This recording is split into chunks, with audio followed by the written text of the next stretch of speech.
है। दरभंगा ब्लास्ट मामले की तह दिनों दिन खुलती जा रही है, जिसमें कई आतंकी कनेक्शन भी सामने आ रहे हैं। फिलहाल ब्लास्ट में क्या कुछ अपडेट है और जांच कहां तक पहुंची है, देखिए इस खास रिपोर्ट में। बिहार में 10 दिनों में 2 धमाके।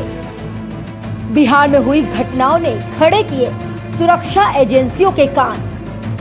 आतंकी कनेक्शन पर नजर। एसटीएस की टीम गंभीरता से जुटी है जांच में।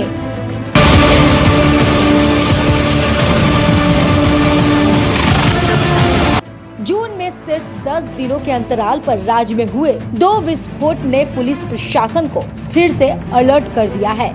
सबसे पहले 8 जून को बांका के नवटोलिया के मदरसे में विस्फोट हुआ, जिसमें इमारत ढहने के कारण इमाम की मौत हो गई थी।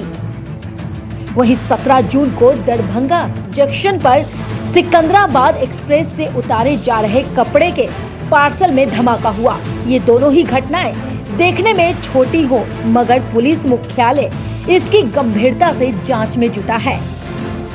सवाल ये उठता है कि बिन रपट आए हुए भारतीय जनता पार्टी ने मजहबी एकता को खंडित करने के लिए बड़ा बयान दे दिया कि मदरसों में आतंकवादी तैयार होते हैं। इससे बड़ा दुर्भाग्य और कुछ नहीं हो सकता। विफलता को छिपाने के लिए मजहबी रंग दीजिएगा।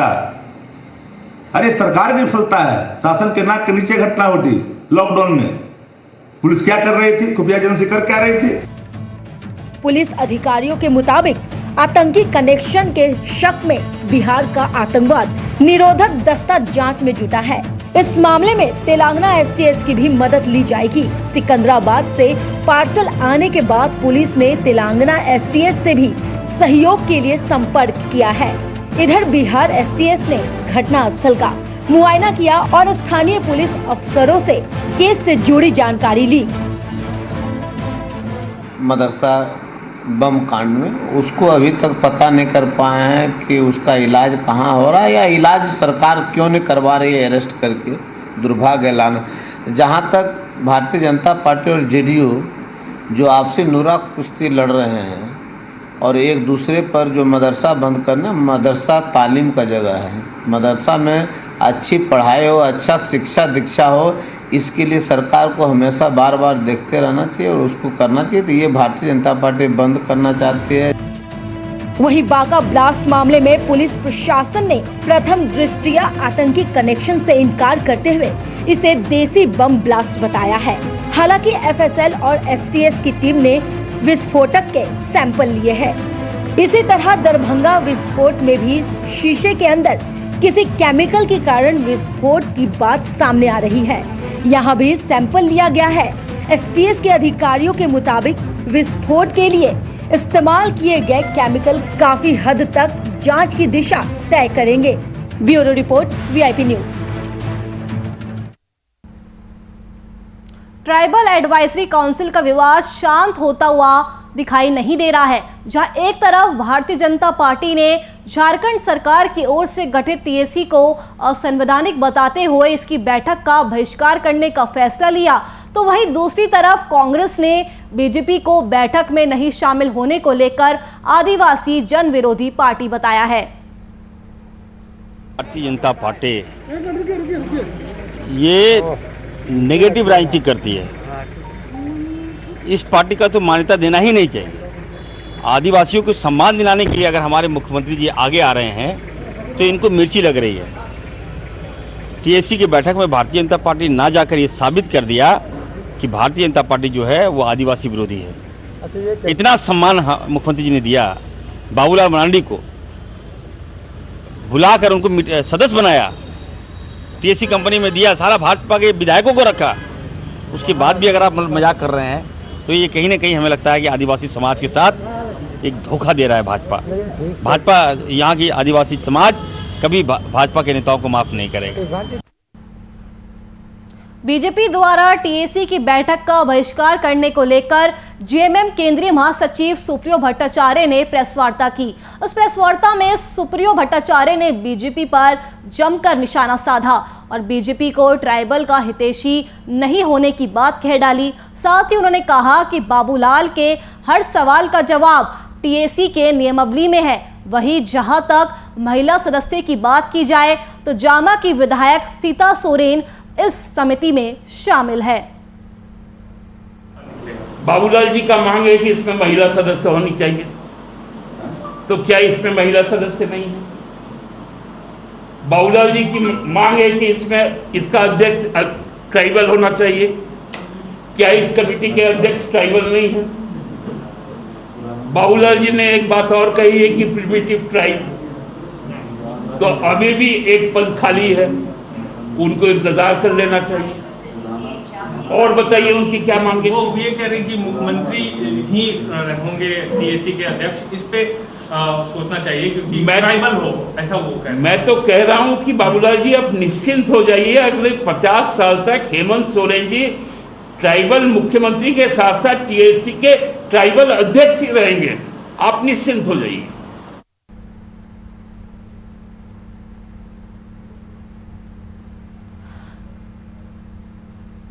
तो झारखंड में टीएसी के मुद्दे पर जमकर राजनीति हो रही है। पक्ष विपक्ष की ओर से लगातार आरोप प्रत्यारोप का दौर जारी है। वहीं बीजेपी ने कल जो बैठक हुई उसका बहिष्कार किया, तो वही अब इसी को लेकर जेएमएम ने प्रेस कॉन्फ्रेंस का आयोजन किया और बाबूलाल मरांडी पर जमकर निशाना भी साधा।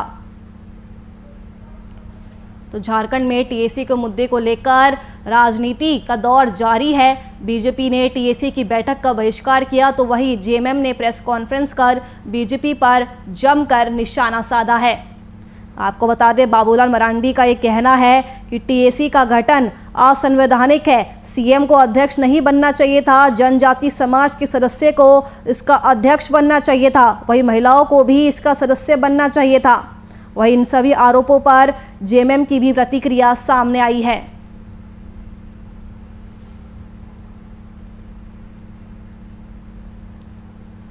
तो झारखंड में टीएसी के मुद्दे को लेकर राजनीति जारी है। आपको बता दें, कल सीएम हेमंत सोरेन की अध्यक्षता में टीएसी की बैठक का आयोजन हुआ, जिसमें बीजेपी के 3 सदस्य शामिल होने के लिए नहीं पहुंचे। जेएमएम की तरफ से बीजेपी को आदिवासी का हितैषी ना होने की बात की गई। वही बाबूलाल मरांडी का कहना है कि जब तक इसमें सुधार नहीं होगा तब तक बीजेपी की तरफ से कोई भी शामिल नहीं होगा। जेएमएम ने प्रेस कॉन्फ्रेंस कर बीजेपी को आदिवासियों का हितैषी नहीं होने की बात कही है। वही बाबूलाल मरांडी का एक कहना है, उनकी ये मांग है कि सीएम की बजाय कोई जनजाति समुदाय का अध्यक्ष होना चाहिए। इसके अलावा महिलाओं को भी इसमें शामिल करना चाहिए।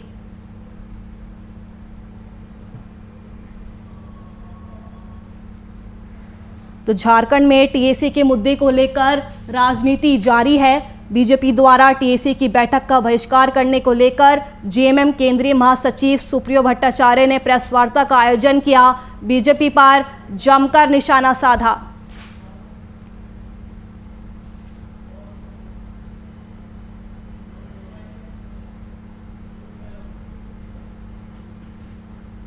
तो इसी पर चर्चा करने के लिए हमारे साथ बिहार झारखंड के संपादक कुंदन कृतज्ञ जी जुड़ गए हैं। कुंदन जी, झारखंड में टीएसी के मुद्दे को लेकर राजनीति का दौर लगातार जारी है। कल सीएम हेमंत सोरेन की अध्यक्षता में बैठक का आयोजन किया गया था, जिसमें बीजेपी के 3 सदस्य शामिल होने के लिए नहीं पहुंचे। झारखंड में जो टीएसी को रिकॉन्स्टिट्यूट किया गया है और इस रिकॉन्स्टिट्यूशन पर भाजपा ने सवाल खड़े किए हैं, और जाहिर सी बात है जिस तरीके से अभी 15 सदस्य और इसके साथ ही साथ पदेन अध्यक्ष के तौर पर मुख्यमंत्री हेमंत सोरेन और पदेन उपाध्यक्ष के तौर पर राज्य के मंत्री चंपई सोरेन शामिल हैं। इन 17 सदस्यों समिति में 3 लोग भाजपा से हैं, जिसमें बाबूलाल मरांडी भाजपा विधायक दल के नेता और साथ ही साथ नीलकंठ सिंह मुंडा और कोचे मुंडा 2 विधायक शामिल हैं।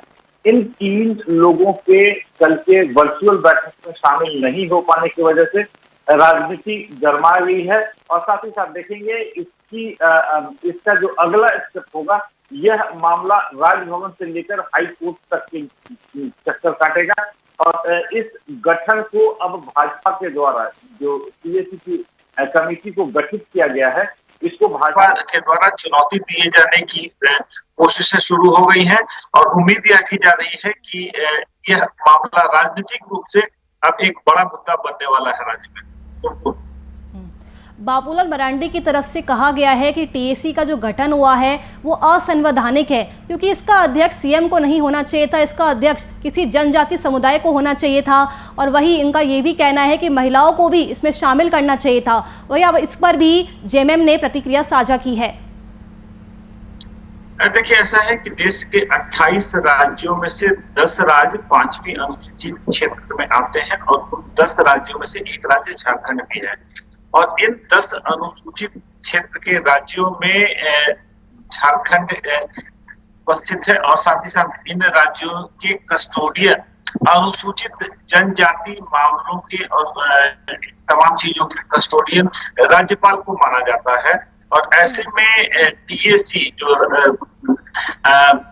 एडवाइजरी कमेटी है, परामर्शदात्री कमेटी है, उसके पदेन अध्यक्ष राज्यपाल को माना जाता है, क्योंकि राज्यपाल कस्टोडियन होते हैं। तो इन परिस्थितियों में कह सकते हैं कि भाजपा का आरोप है कि कैबिनेट में इसे गलत तरीके से पेश करके इसके पूरे कॉन्सेप्ट को, इसके पूरे सिस्टम को बदलने की कोशिश की गई है और मुख्यमंत्री इसके अध्यक्ष नहीं हो सकते हैं। यह संविधान का उल्लंघन है।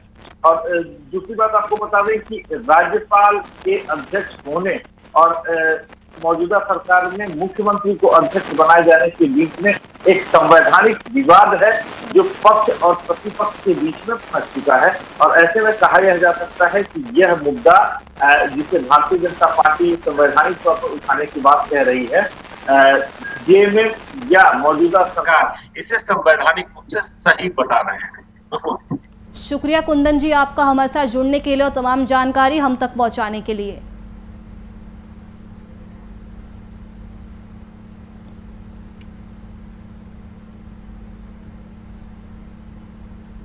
गोड्डा से बीजेपी सांसद निशिकांत दुबे की पत्नी अनामिका गौतम को झारखंड उच्च न्यायालय से बड़ी राहत मिली है। न्यायमूर्ति संजय कुमार द्विवेदी की अदालत ने अनामिका गौतम के खिलाफ देवघर में जमीन खरीदने में गड़बड़ी मामले में चल रही जांच प्रक्रिया पर रोक लगा दी है। अदालत ने 8 सितंबर तक उनके खिलाफ चल रही जांच प्रक्रिया पर तत्काल रोक लगाने का भी आदेश दिया है। अब इस मामले की अगली सुनवाई 6 हफ्ते बाद होगी। आज झारखंड उच्च न्यायालय में भारतीय जनता पार्टी के सांसद निशिकांत दुबे की पत्नी अनामिका गौतम